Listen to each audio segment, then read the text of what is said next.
दोस्तों, हिंदू धर्म ग्रंथों में जीवन के साथ साथ मनुष्य के मृत्यु के बाद मिलने वाली अवस्थाओं यानी कि योनियों का वर्णन भी विस्तार से मिलता है। दोस्तों, ऐसा माना जाता है कि मनुष्य की मृत्यु के पश्चात उसके कर्मों के हिसाब से ही उसे अगली योनि में जन्म मिलता है।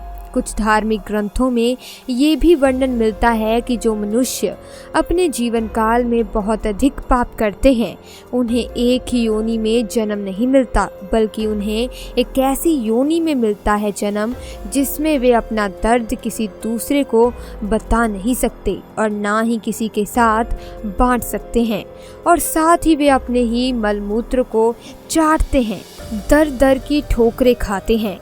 लोग उन्हें अपने पास से मारकर भगा देते हैं, जैसे कि कुत्ता योनि का प्राणी। जी हाँ दोस्तों, आज के हमारे इस वीडियो में हम आपके लिए एक ऐसी ही कहानी लेकर आए हैं जिसमें एक घायल कुत्ता भगवान श्री राम के पास अपना दुख लाता है और उनसे न्याय मांगता है। एक समय ऐसा था कि जब भगवान श्री राम अपनी सभा में बैठे हुए थे, तभी उन्होंने एक कुत्ते के रोने की आवाज़ सुनी, जिस पर उन्होंने द्वारपाल से कहकर उस कुत्ते को वहां से भगा दिया। सभा का दूसरा दिन आता है, लेकिन फिर वही कुत्ता उसी स्थान पर आकर और द्वारपाल ने फिर उसे वहां से मारकर भगा दिया। सभा के तीसरे दिन भी वही कुत्ता उसी स्थान पर आकर फिर से रोने लगा, तो इस बार भगवान श्री राम ने उस कुत्ते को वहां से भगाया नहीं, बल्कि उस कुत्ते के रोने का कारण जानना चाहा। और भगवान श्री राम ने उस द्वारपाल से उस कुत्ते को सभा में लाने के लिए कहा, तो कुत्ता उस द्वारपाल को जवाब देता है कि हे महानुभाव, मुझे एक पाप योनि में जन्म मिला है, इसीलिए देवालय, यज्ञशाला, हवन गृह, तुलसी का बगीचा, सभा और मठ, राजभवन और गौशाला जैसे पवित्र तीर्थ स्थानों पर मैं जाने के योग्य नहीं हूँ।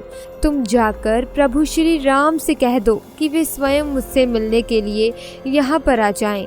उस द्वारपाल ने कुत्ते की सारी बातों को भगवान श्री राम से जाकर बताया। ऐसा सुनकर भगवान श्री राम स्वयं एक छड़ी को लेकर उस कुत्ते के पास पहुँचे और उसके रोने का कारण उनसे पूछा, तो कुत्ते ने श्री राम को बताया, हे प्रभु, आपने मेरे लिए बड़ा कष्ट लिया है जो आप यहाँ पधारे हो।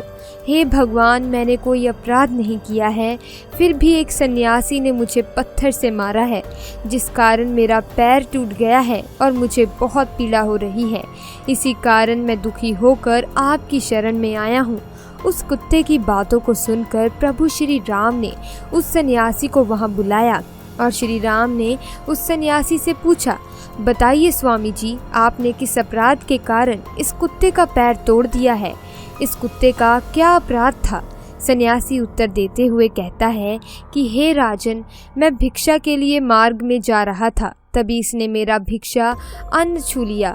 मध्याह्न का समय था और मैं भूखा था। इसके उस अपराध के कारण मुझे क्रोध आ गया था और इसको वहां से भगाने के लिए मैंने एक पत्थर उठाकर मार दिया और वे पत्थर जाकर इसके पैर में लग गया, जिस कारण उसका पैर टूट गया है। सन्यासी की ये बात सुनकर श्री राम ने उनसे कहा कि स्वामी जी, आपको तो पता है कि ये एक ज्ञान विहीन पशु है, इसको ऐसा करने की अकल नहीं है। यदि इस कुत्ते ने आपको छू लिया था तो इसमें इस कुत्ते का कोई अपराध नहीं समझता हूँ मैं, ये तो इसकी स्वाभाविक प्रवृत्ति है, इसलिए आप ही इसके अपराधी हैं। भगवान श्री राम कुत्ते से कहते हैं कि ये सन्यासी तुम्हारा अपराधी है, तुम जो चाहे इसे सजा दे सकते हो। तभी प्रभु श्री राम की ये बात सुनकर कुत्ते ने कहा, हे भगवान, इस सन्यासी को किसी सेवालय का मालिक बना दिया जाए। श्री राम ने उस कुत्ते की बात को स्वीकार कर लिया और उस सन्यासी को सुंदर वस्त्र पहनाकर एक पालकी में बैठा दिया और यंत्रों के साथ उस सन्यासी को सेवालय में ले गए और वहां का उसे मालिक बना दिया गया। उस समय अज्ञानतावश वे सन्यासी अपने भाग्य को चमकता हुआ समझ रहा था और प्रभु श्री राम भी अपनी सभा में वापस लौट जाते हैं। ऐसा सब कुछ देखकर अयोध्या वासियों ने प्रभु श्री राम से पूछा कि हे प्रभु, इस कुत्ते ने इस सन्यासी को इस प्रकार दंड क्यों दिया है, जबकि उस सन्यासी ने तो कुत्ते का पैर तोड़ दिया था। उसे दंड देने की बजाय उसे सेवालय का मालिक बना दिया गया।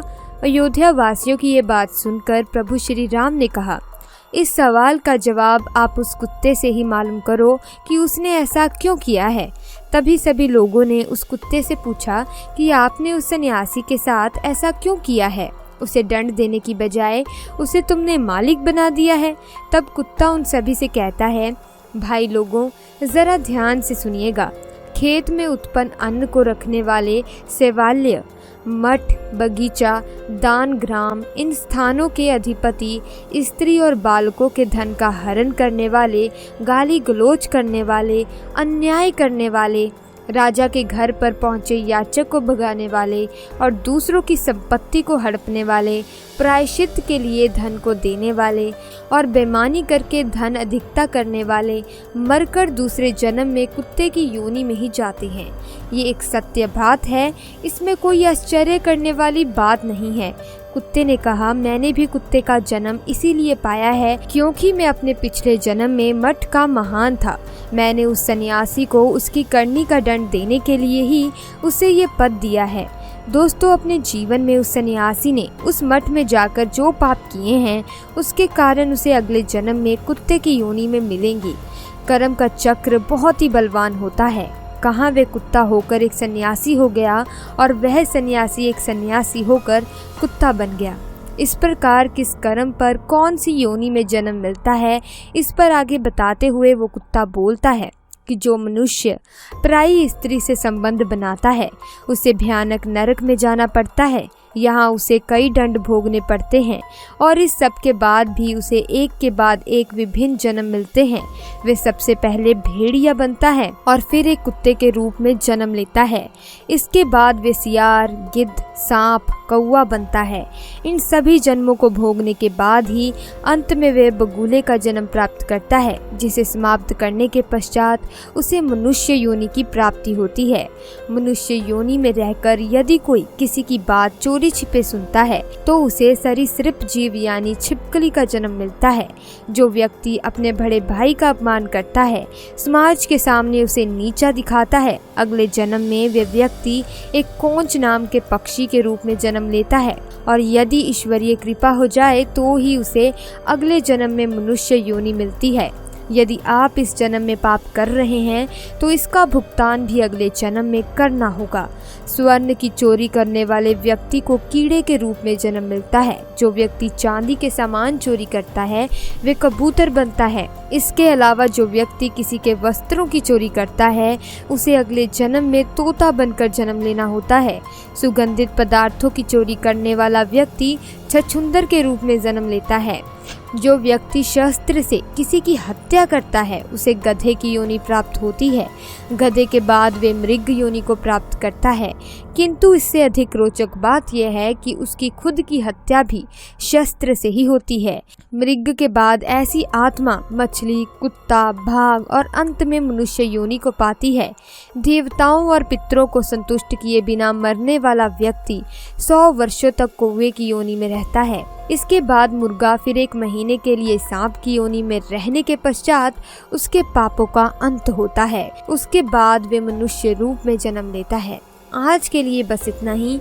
मिलते हैं किसी अगली वीडियो में। वीडियो के एंड तक बने रहने के लिए आपका बहुत बहुत धन्यवाद।